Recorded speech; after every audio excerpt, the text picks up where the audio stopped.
So in today's video, I want to explore a few ideas I have about how to get the maximum rate that you really deserve. Um, a lot of this comes down to you need to be willing to do a lot of what you're probably not willing to do as a creative type, and that is to really advocate for yourself, to not be so humble, to really demonstrate your value as a photographer. And you can do this in a lot of different ways. So for me, for example, it starts on my website. When you go to my website, everything on it, other than like hoping the quality of my work is exceptional and as good or better than my competitors, I also do my best to demonstrate that I am an expert at this field. My whole life, I never really, that wasn't like, maybe in private I would talk more freely, but like, I'm not about just bragging and saying, oh, I'm really good. But you know what? Here comes my jujitsu analogy.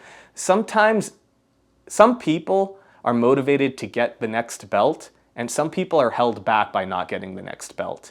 And you see that when someone gets like their black belt, suddenly when they're training, they seem like a black belt out of nowhere. And that's because they've limited their thought, their beliefs as a brown belt.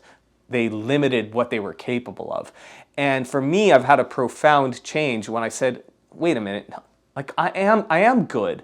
And I just don't like talking about it, but if I can kind of do a mental hack with my clients, a mental hack for me, where I talk about this like I talk to my students about it and show that I'm confident and I know my stuff, it would go a really, really long way. And it has so far. So when you go to my website, you're gonna see like I do everything I can to talk about event photography, to make videos like this, to demonstrate I am an expert. Next, a really big one, and I think it's probably the biggest change I've made recently, and I want to talk about like some of the success I've had.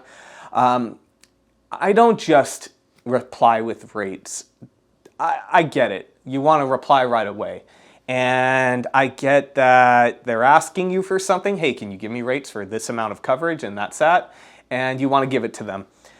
But in a sea of responses, because I assure you they emailed more than you. You're not the only photographer they emailed.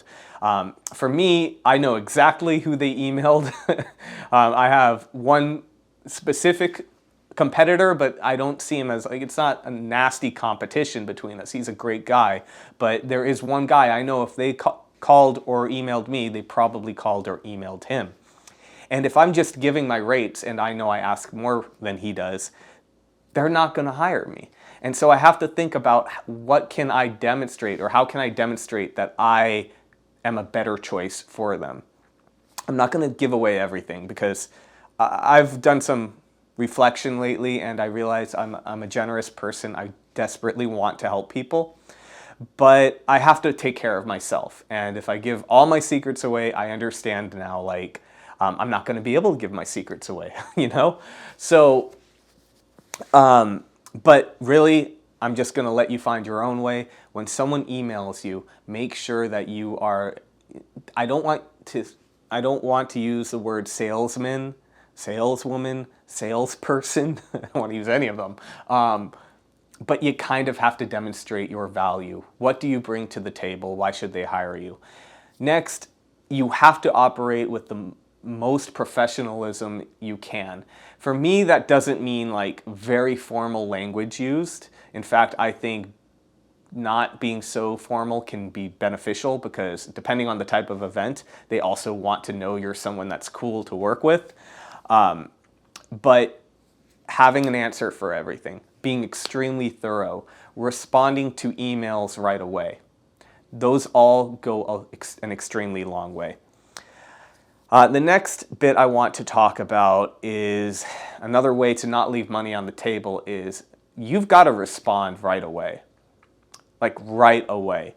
I had a last minute job. So a few weeks ago, I had a job at, I think it was like 10 to like 1. And I was literally about to walk out and I got a phone call. And I answered it because it was my business line, which is a good idea to have a business line, by the way, so you can kind of separate everything.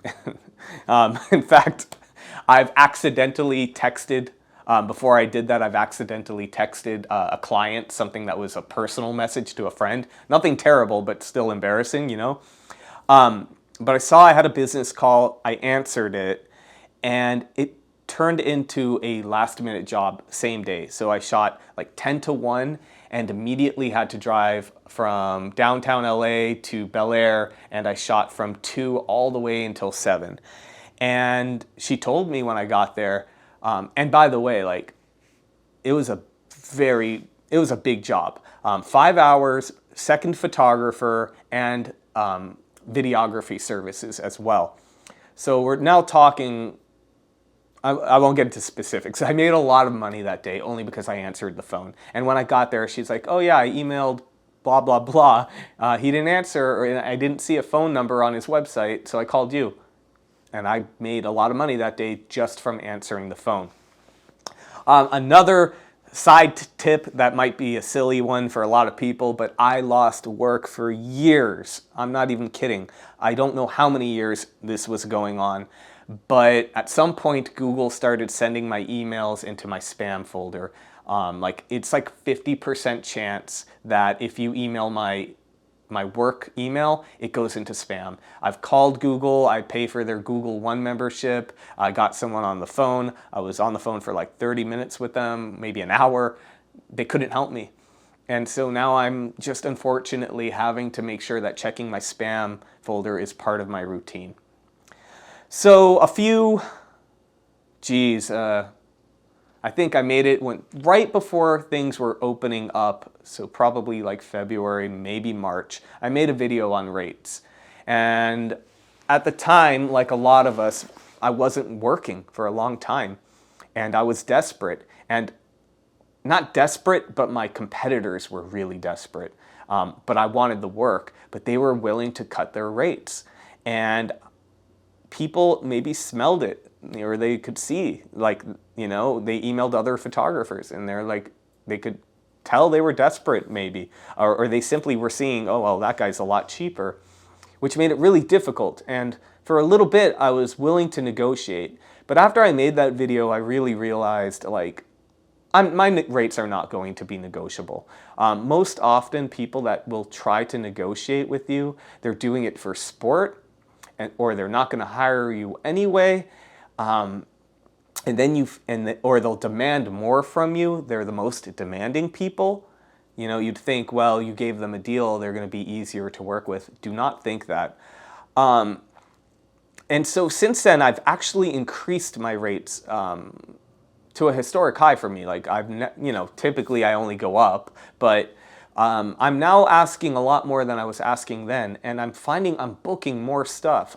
I'm getting a lot of inquiries, but my actual, what's the word? I'm blanking, but turning them into actual jobs, it's happening a lot more with my higher rate. And you can ask, what have I done differently? And it's everything I've been talking about. Really, I wouldn't tell this to people if it didn't make a profound difference. I've seen how when I'm really thorough in my responses, and yeah, sometimes maybe I'm not booking, and because my rate is higher than most of my competitors to the best of my knowledge, yeah, maybe sometimes they're going with them. In this world, you know, the corporate world, you're gonna get decided to go in another direction, and that means they hired another photographer for probably less, or they're better than you. It could be the case. But so I may be getting fewer bookings than I would at a lower rate. It is possible, but I actually think my bottom line is higher, because I'm working enough. I'm working every weekend so far for many months now. I don't think I've had a weekend off. And that's a really good thing. You know, it's normal to have weekends off. It's not great. But not only have I not had weekends off, but because of the level I'm now operating, which is all the belief systems I have, the simple mental hack of being like, I deserve this too, like treating myself better. I'm like, I deserve success, and when I adopted that mentality, my actions followed. And so everything was professionalized. My confidence went up. And it's working, and I'm booking a lot more. So I hope this helps you guys on your journey. If you guys want to tell me your story, I actually genuinely would love to hear it. I think so much of our success in business comes down to our personal success, growing as a person. There's more I could say on all of this, but I'd love to hear your thoughts. Thanks for watching. That's it for today. Oh, if you want to support the channel, please do check out my Patreon page. I don't make a lot on YouTube ads at all, and I really love helping people, and I want to keep doing this, but it does take a lot of time, and it does encourage me quite a bit when I have your support. Thank you.